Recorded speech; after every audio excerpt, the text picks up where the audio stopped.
пожалуйста. Спасибо большое. Спасибо большое. Присаживайтесь, пожалуйста. Спасибо вам, что вы нашли возможность в это время не очень, ну, скажем, благостное, все-таки нашли время и приехали сюда, чтобы продемонстрировать нашу любовь к Богу и наше желание и стремление стать нравственнее. Спасибо. И я также, пользуясь случаем, хочу поблагодарить всех, кто участвовал в организации этого мероприятия, потому что я знаю, насколько это тяжело и ответственно. Большое вам спасибо.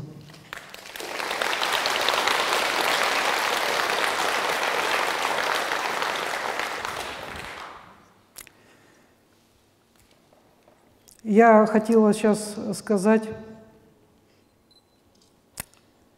что хочу посвятить свое сегодняшнее выступление Богу.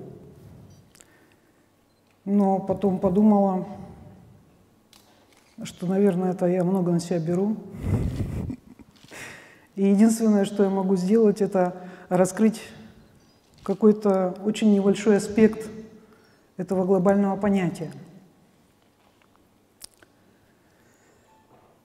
Такое время, в которое мы живем, что когда начинаешь говорить с людьми про Бога, я не знаю, может быть, вы тоже пытались, реакция такая, что как-то все стараются отойти, ну и некоторые даже испытывают негатив, а другие люди считают, что сейчас я буду проповедовать, наверное, и тоже пытаются уйти. Но я рада, что вы еще не ушли. Итак, мы живем в дуальном мире. И в нашем мире существует противоположность любому явлению. Свет и тьма, нравственное, безнравственное. И то же самое в понятии «Бог» есть, и есть понятие противоположное Богу. И поскольку мы интуитивно все чувствуем, что самым главным все-таки в нашей жизни являются наши отношения с Богом, то мы очень серьезны в этом понятии и боимся ошибиться. И, наверное, этим объясняется, почему люди даже боятся слышать об этом. И я еще раз говорю, что в это самое светлое понятие внесено очень много искажений, потому что это действительно очень важно. Что же для нас Бог? Многие люди считают, что Бог для нас — это то существо, которое живет где-то в храме или в церкви, или в мечети, или в пагоде. И, наверное, религии, которые существуют на земле, они говорят о Боге. Христианство, буддизм, ислам, другие религии, наверное, вот там и живет Бог. Но нужно сказать, что все мы, люди, которые живут на планете Земля, находимся на разных уровнях сознания. И фактически понятие «Бог» для каждого человека будет свое. У каждого из нас свое представление об этом великом понятии и свое понимание Бога. Точно так же современная наука в ее передовых направлениях, в квантовой физике, в других направлениях, пришла к пониманию того, что есть какой-то общий закон, который управляет всем, что происходит в этой Вселенной. И существует связь всего со всем. То есть все мы на каком-то плане тесно связаны друг с другом и со всей Вселенной. И понимание Бога для каждого уровня сознания будет своим. Есть уровень сознания, который нуждается в опеке, и для него будет правильным понимать Бога в рамках той конфессии, к которой принадлежит семья этого человека, его род. Но по мере того, когда человек развивается, для многих понятие «Бог» становится более общим. То есть более общим, чем любая религиозная догма или концепция. И человек начинает понимать, что, наверное, Бог где-то вот в нескольких сантиметрах под ладонью, который наложен на область сердца. И далее следующий уровень осознания Бога для человека, когда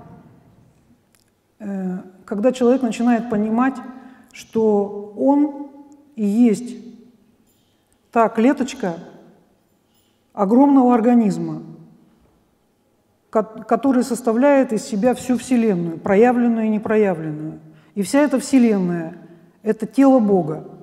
И каждый из нас очень маленькая частица этого Бога. И вот эта концепция, вот это понимание Бога подтверждает современная наука.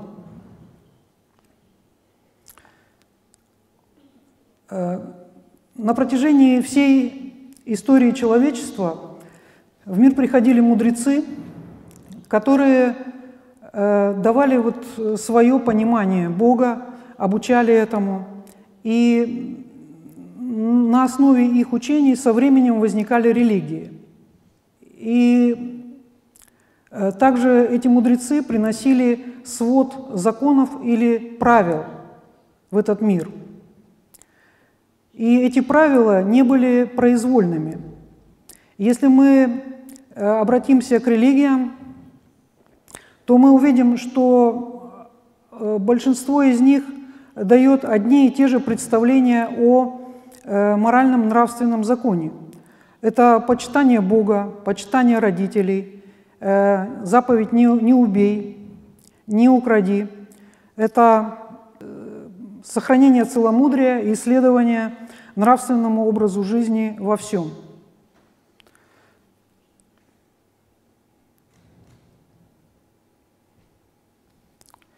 И таким образом мы видим общее, как бы то общее, чему человечество должно было бы следовать, по мнению многих и многих мудрецов, которые жили тысячи и тысячи лет назад. Из многих религий были со временем убраны понимание закон кармы и закон реинкарнации. Поскольку мы живем в дуальном мире, то здесь идет противостояние, противоборство двух сил – силы добра и силы зла. И вот каким-то образом противоположные силы постарались, чтобы было забыто понятие закона кармы во многих религиях. Но зачем это было нужно? Если у нас в сознании нет понимания того, что любое наше действие в этом мире приводит к тому, что мы сталкиваемся с результатом этого действия, либо в этой жизни, либо в следующих жизнях. Если у нас нет этого понимания, то тогда что?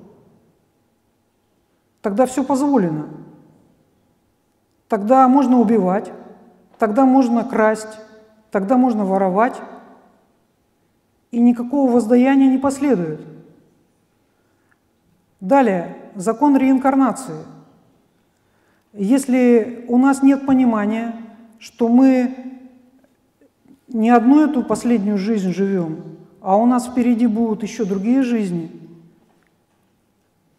то тогда какой смысл нам бережно относиться к природе, какой смысл нам вообще творить добро? Нужно просто брать от жизни все для того, чтобы получать удовольствие.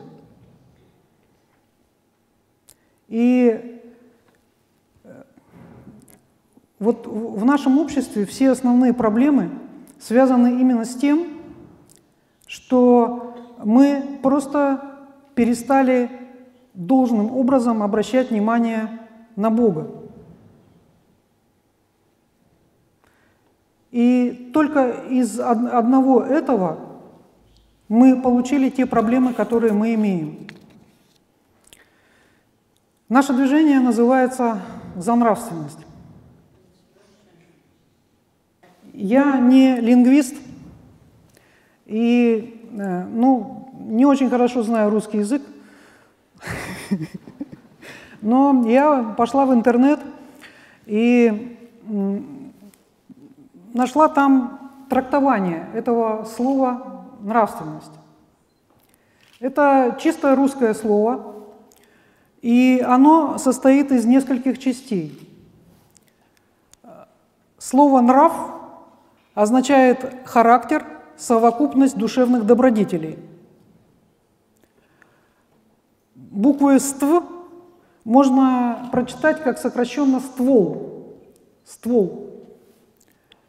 И «ен» – это имя Бога.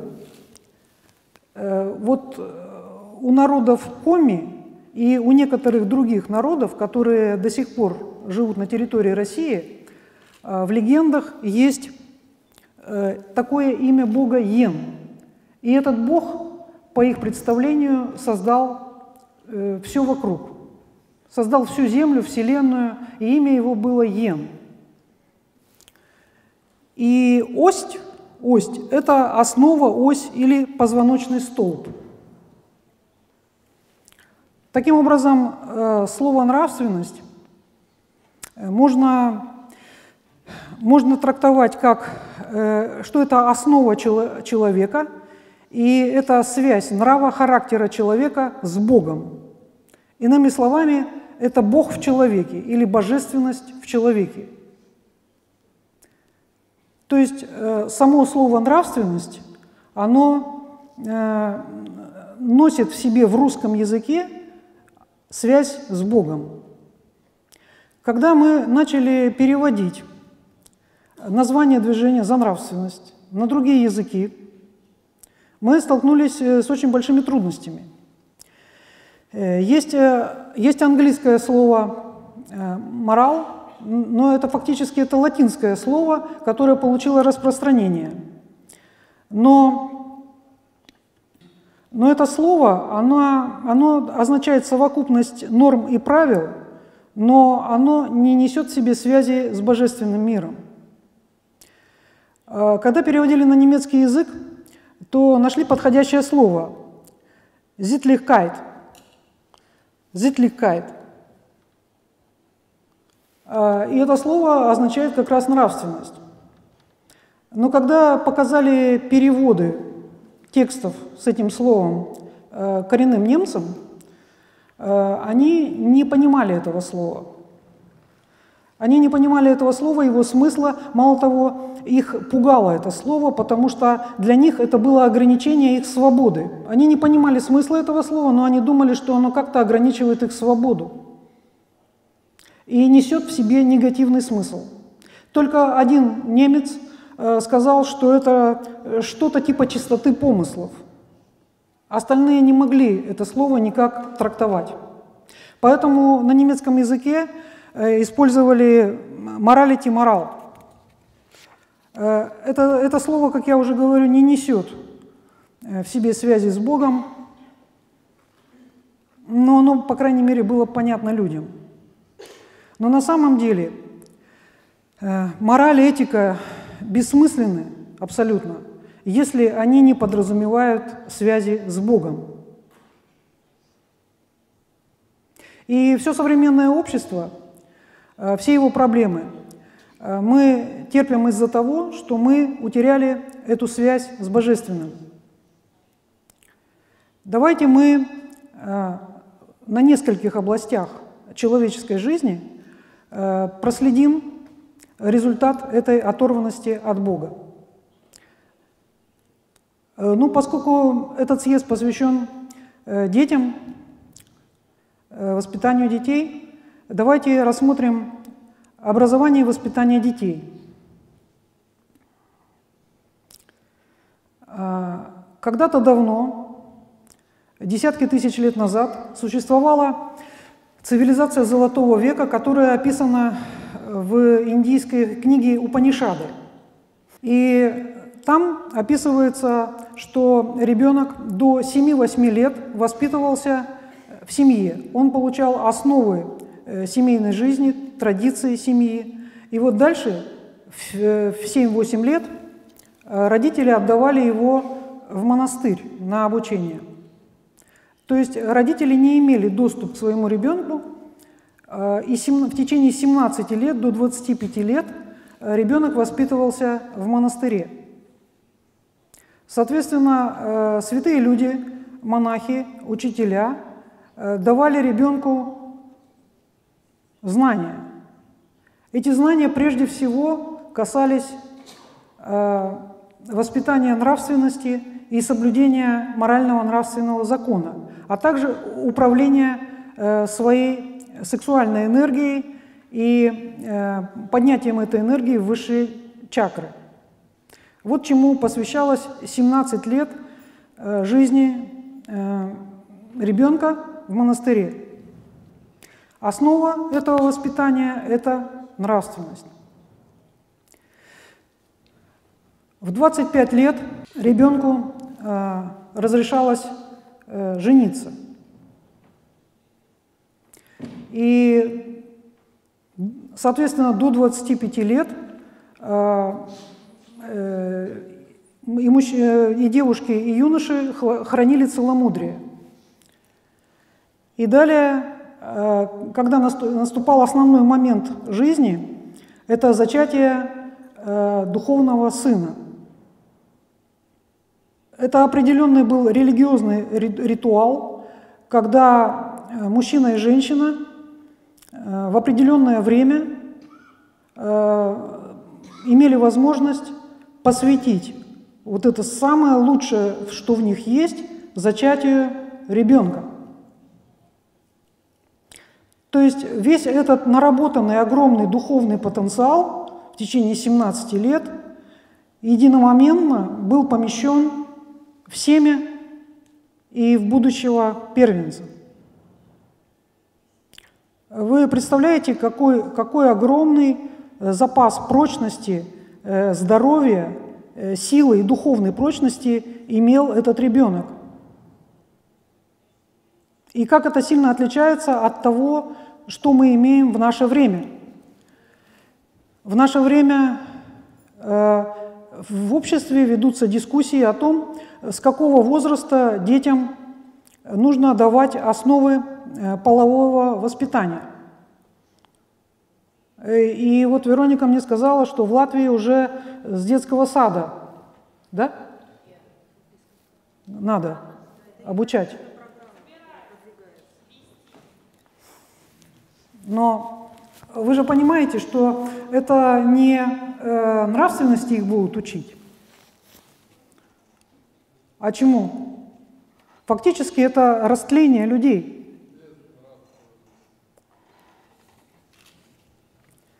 То есть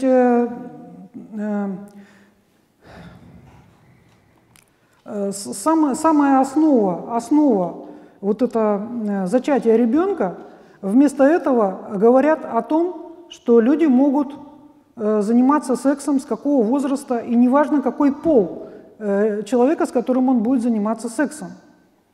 Это внедряется в общество. Можно уничтожать людей на войне, можно уничтожать людей с помощью ГМО, но самый простой способ – это лишить их возможности размножаться. Через 25 лет от любой страны останется пустыня, потому что там не будет людей. Вот диаграмма деградации.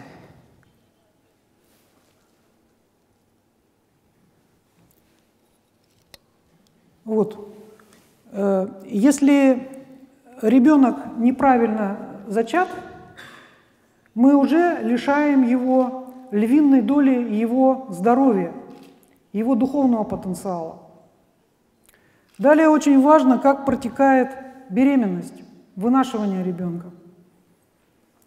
От того, что кушает мама, занимается ли она духовными практиками во время беременности, разговаривает ли она со своим ребенком, что она ему говорит. И от этого очень много зависит. Следующее. Далее воспитание.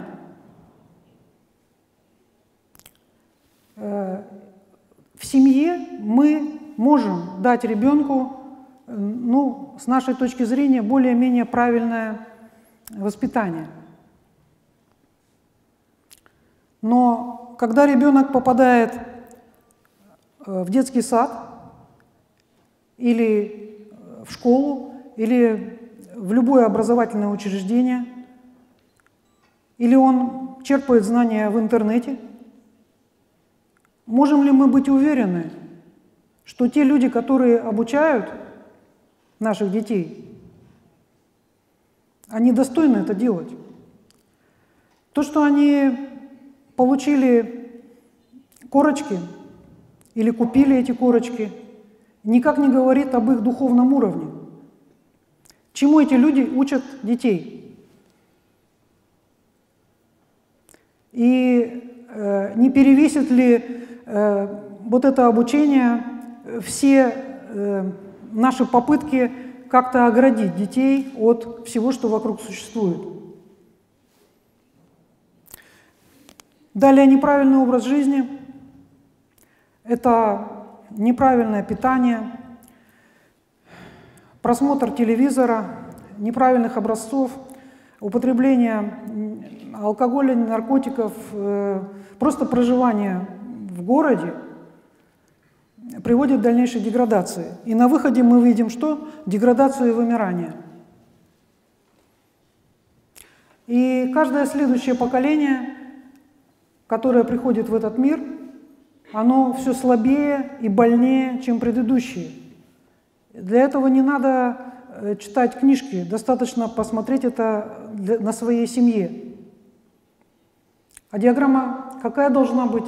Вторая, позитивная. Та диаграмма, которая ведет к процветанию и благополучию. Это правильное зачатие, правильное вынашивание, правильное воспитание, правильное образование и правильный образ жизни. На выходе мы имеем процветание и благополучие. Наше общество не занимается вот этим.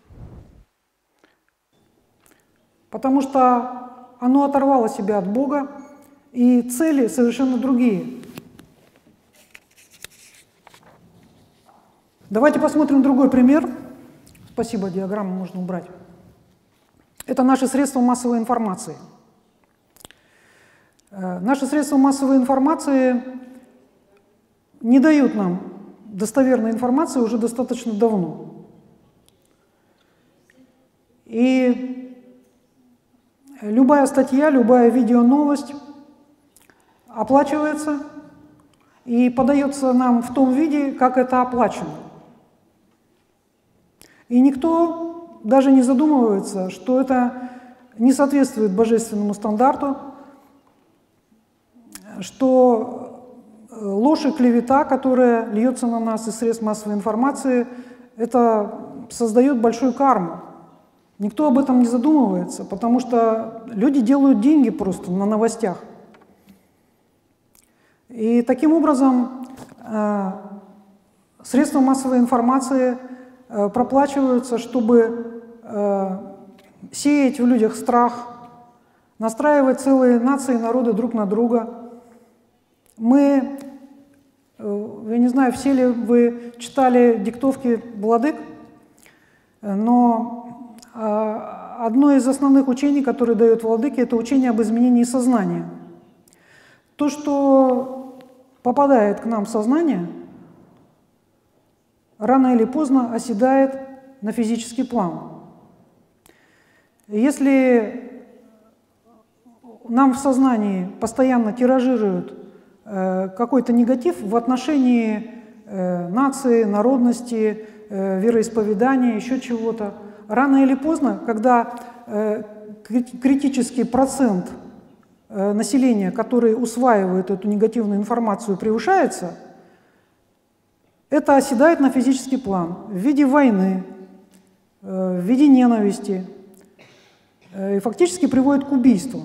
Я не буду приводить примеры из современной истории, но мы используем пример 1917 года царской России, когда в течение нескольких десятков лет сеялся образ царя, значит, кровопийцы, и в 1917 году народ радостно убил этого царя. Вернее, сначала сверг, а в следующем году убил. Чем все закончилось? Сначала в умах людей был посеян неправильный образ. Потом эти люди готовы были убивать других людей за то, что они имеют какую-то классовую принадлежность. Чем закончилось? 10 миллионов убитых людей, совершенно невинных, в годы гражданской войны. 10 миллионов. В Латвии сколько миллионов? 2 миллиона. Это в 5 раз больше, чем такая страна, чем Латвия.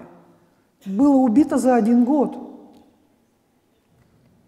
Из этих 10 миллионов только 500 тысяч были так называемыми белогвардейцами и красногвардейцами. Остальные, больше 9 миллионов, были обычными людьми, обычными крестьянами, обычными помещиками, обычными рабочими.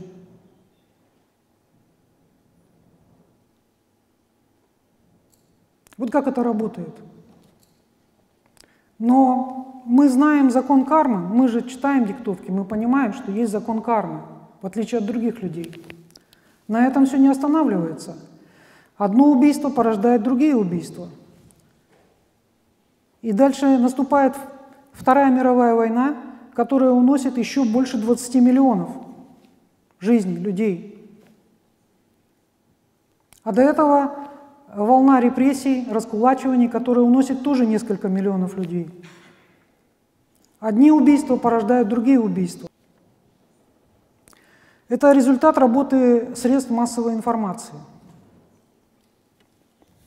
Вернее, то, что они оторваны от Бога. Давайте посмотрим следующий аспект нашей жизни – политика. Тут есть люди, которые занимаются политикой.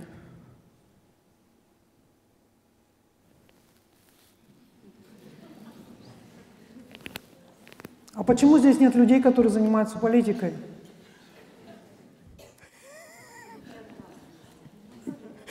Потому что тут о нравственности говорят, да? Вы задумывались когда-нибудь? То есть те люди, которые управляют государствами, на совести которых, собственно, миллионы человеческих жизней, их нравственность не интересует. Тогда куда идет наше общество? Следующий аспект нашей жизни – это продукты питания. Вот в этой области у нас что наблюдается? Мы же все покупаем продукты в основном в магазине, правильно? А те люди, которые эти продукты делают, ими что движет? Правильно. Прибыль. Не забота о нашем здоровье, а прибыль. Соответственно, те продукты, которые лежат на полках магазина, обогащены ГМО, улучшителями, подсластителями, разрыхлителями, канцерогенами, имеющие вкус, цвет, запах, идентичный натуральному. А мы все это едим. Что мы едим, тем мы и становимся. Какое здоровье мы можем иметь, если мы едим то, что не является продуктами питания, хотя называется по-старому, там сыр, молоко, конфеты, печенье, но это же просто яд. Таким образом, наш разум слабеет, не получая натурального питания, и мы перестаем различать и ориентироваться в жизни, принимая иллюзию, которую нам показывают по телевизору, за реальность. Мы теряем развлечения, и в конечном итоге мы теряем свою душу. По большому счету, в мире, где мы живем, существует только две идеологии. Одна идеология – это идеология общества потребления, которая господствует сейчас в мире. И вторая идеология – это божественная идеология. Нет ни одной партии, ни одного политического деятеля, ни одной страны в мире, которые бы отстаивали божественное мировоззрение и божественный закон. Ни одной страны, ни одной партии во всем мире. Мы знаем, что тот мир, который отрывает себя от Бога, обречен на умирание. Это подобно раковой опухоли, которая поражает человека. Если вовремя эту опухоль не прооперировать, то она заберет все резервы организма, и организм умрет. Вот точно то же самое с нашим обществом потребления, которое живет только для того, чтобы получать и получать и получать удовольствие, удовольствие и удовольствие. Разные от этой жизни. Точно так же, как раковая опухоль, точно так же и наше паразитическое общество.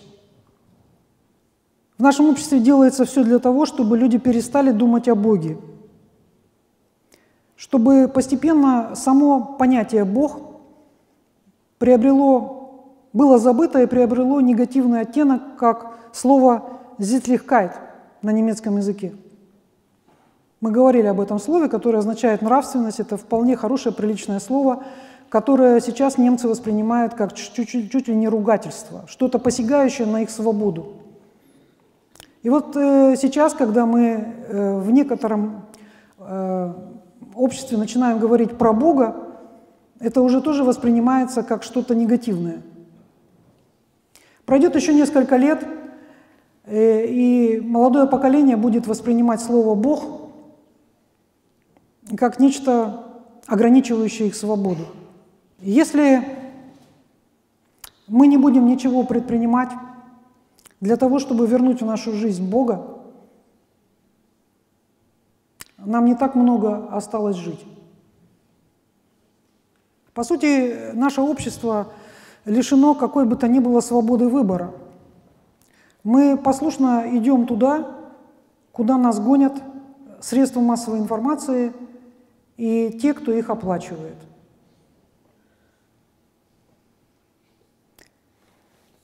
У нас нет свободы никакой.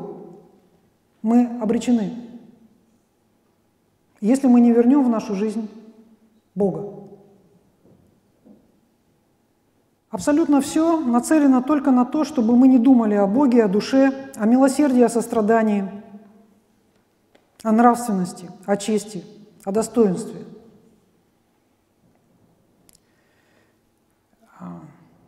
Когда я была маленькая, были открытки с днем рождения. Вот посмотрите, зайчик дарит Мишке на день рождения цветы и фрукты. А тут мило беседует вот собачка с мальчиком. И таких открыток очень много было. Это открытки из моего детства. Я родилась в середине прошлого века. Хотите посмотреть, какие образы тиражируют сейчас нашим детям в интернете? И следующее. Это отличается? Это очень сильно отличается. А давайте с Новым годом посмотрим. Вот это открытка из моего детства. А как сейчас? Вам нравится это?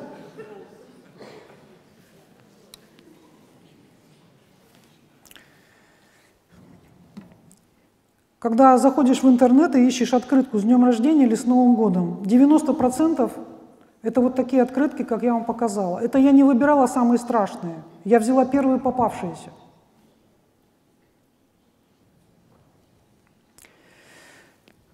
Если взять лягушку и бросить ее в кипяток, лягушка выскочит. Если эту лягушку медленно нагревать в воде, в конце концов она через какое-то время сварится. Вот то же самое происходит с нами.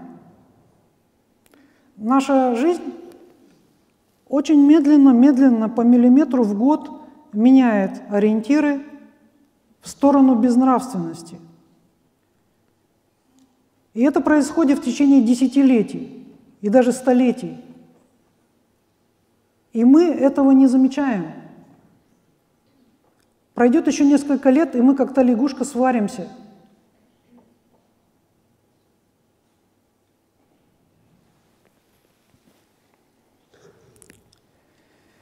Древние призывали очень внимательно относиться к смене ритма музыки и к самому стилю музыки.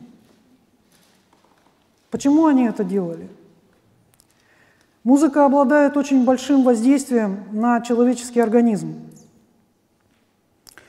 И если мы каждый день будем слушать неправильную музыку, мы изменимся. И это повлияет на государство и на все, что нас окружает. Какую музыку сейчас люди слушают? Это можно назвать музыкой? Вот я живу здесь, в гостинице, 2 дня. Я все время слушаю такую музыку. Может быть, еще 2 дня я проживу. Но потом уже нет. А люди слушают эту музыку с утра до вечера каждый день. Может быть, у них уже нет души? Может быть, они уже сварились, как эта лягушка? 90% того, что нас окружает в нашей жизни, оно не соответствует божественным образцам. Все, что нас окружает, если мы постоянно это впитываем в виде рекламы, в виде музыки, в виде этих открыток, в виде фильмов, в виде передач по телевизору, это изменяет нас постепенно. И мы забываем о Боге. И нет ни одного политика, который напомнил бы нам о Боге. Вы посмотрите, какая мода вокруг нас. Это самые последние достижения моды, это такое ощущение, что они все с помойки оделись. И они это серьезно за большие деньги покупают и ходят в этом. и даже не понимают этого. Точно так же, как существуют две идеологии – общество потребления и божественная идеология. Точно так же в нашем обществе существует два типа людей. Одни люди, которые верят в Бога, и другие люди, которые не верят в Бога.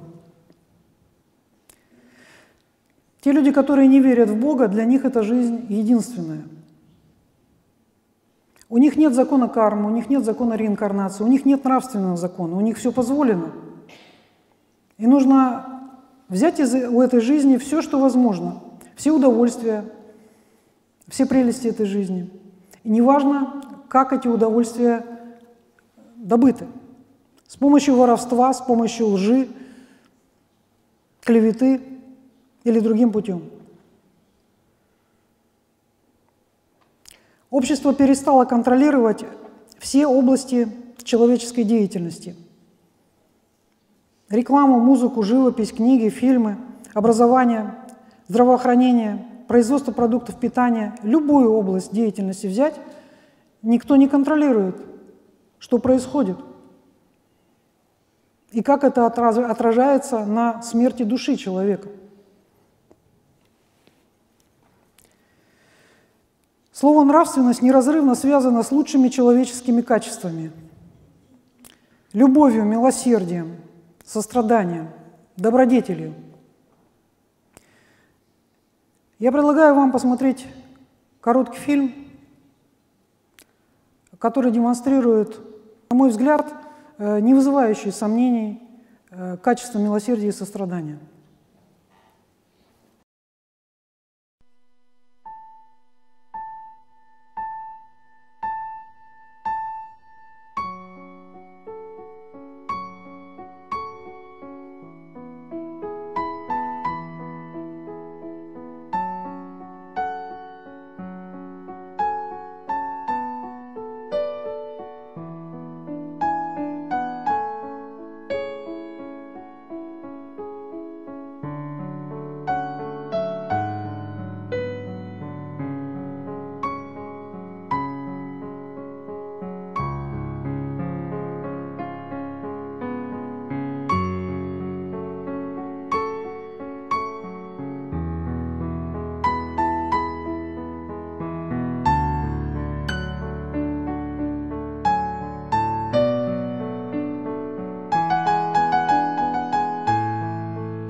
И в конце концов ты поймешь, что все это происходило между тобой и Богом.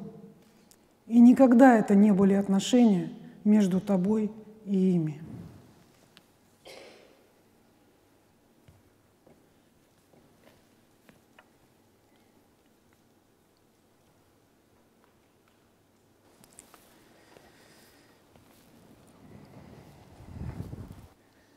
Всегда все определяли в этом мире лучшие представители человеческого общества. Я очень надеюсь, что каждый из нас в оставшееся небольшое время сделает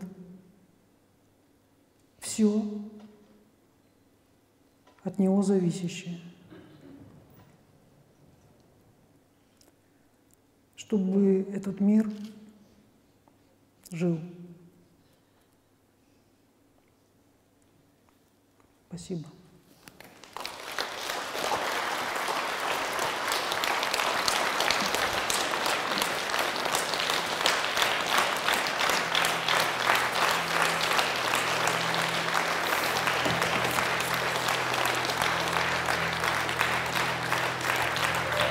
Еще фильм чудесный. Посмотрите, пожалуйста, Литва сделала для вас.